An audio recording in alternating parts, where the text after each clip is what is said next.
నమస్తే అండి. యూట్యూబ్ ప్రేక్షకులకు నమస్కారం. ఈరోజు మనము పెళ్లి సంబంధం గురించి మాట్లాడబోతున్నాము. ఈ అమ్మాయికి ఫస్ట్ మ్యారేజ్ అయిపోయింది.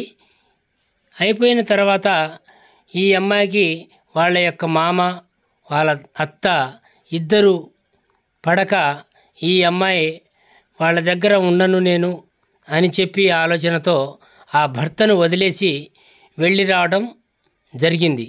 తర్వాత వాళ్ళ యొక్క బంధువులు మా యొక్క మ్యారేజ్ బ్యూరోకు ఈ అమ్మాయి యొక్క ఫోటో ఇచ్చి మాకు పెళ్లి చేయండి అని చెప్పి ఆలోచనతో మాకు వాళ్ళు ఇవ్వడం జరిగింది.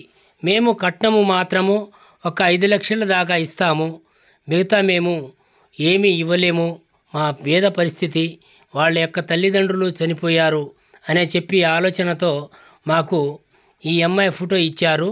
అమ్మాయి కూడా చిన్న జాబ్ చేస్తుంది, మంచి కుటుంబం ఉంటే చేసుకోవాలనే ఆలోచన